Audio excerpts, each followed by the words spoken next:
March 2026। গতকাল সারাদিন পুরো বিশ্বকে স্তম্ভিত করে রাখা খবরটি ছিল ইরানের সর্বোচ্চ নেতা আয়াতুল্লাহ আলী খামেনি আর নেই।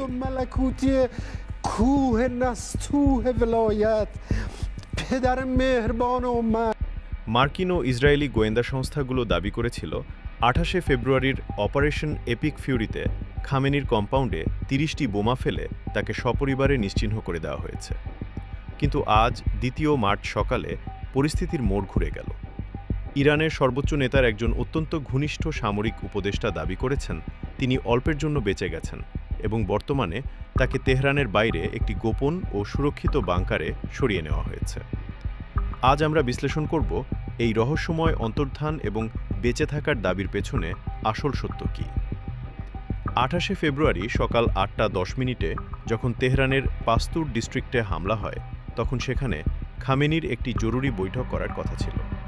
মার্কিন প্রেসিডেন্ট ডোনাল্ড ট্রাম্প এবং প্রধানমন্ত্রী নেতানিয়াহু আত্মবিশ্বাসের সাথে জানিয়েছিলেন যে খামেনি সেই হামলায় নিহত হয়েছেন।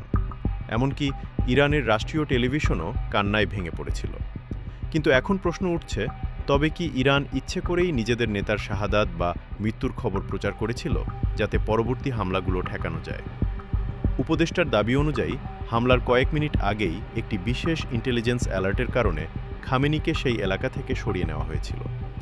ইরানের সামরিক উপদেষ্টা আজ জানিয়েছেন যদিও ওই হামলায় খামেনির মেয়ে এবং নাতনিসহ পরিবারের কয়েকজন সদস্য শহীদ হয়েছেন, কিন্তু খামেনি নিজে নিরাপদ আছেন। তিনি আরও দাবি করেন ইসলামিক রিপাবলিকের নেতৃত্ব এখনও সুসংহত এবং খামেনি নিজে ময়দানে থেকে প্রতিশোধের পরিকল্পনা তদারকি করছেন।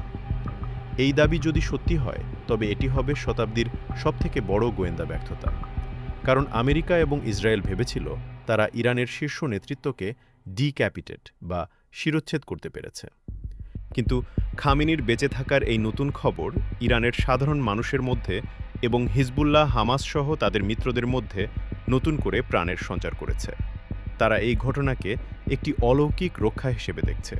কিন্তু অন্যদিকে ট্রাম্প প্রশাসন এখনও তাদের দাবিতে অনড় এবং তারা ইরানের ওপর পরবর্তী ধাপের হামলার প্রস্তুতি নিচ্ছে। খামেনি কি সত্যিই বেঁচে আছেন নাকি এটি ইরানের কোনি বেঁচে থাকেন? তবে আমেরিকার পরবর্তী চাল কি হবে? মধ্যপ্রাচ্যের এই দাবার বোর্ডে প্রতিটি চাল এখন বারুদের ওপর দিয়ে চলছে। আপনার কি মনে হয় খামেনির বেঁচে থাকার এই দাবি কি সত্যি নাকি এটি স্রেফ একটি মনস্তাত্ত্বিক যুদ্ধ? কমেন্ট বক্সে আপনার মতামত আমাদের সাথে শেয়ার করুন।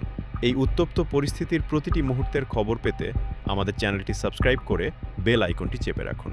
দেখা হবে পরবর্তী ভিডিওতে।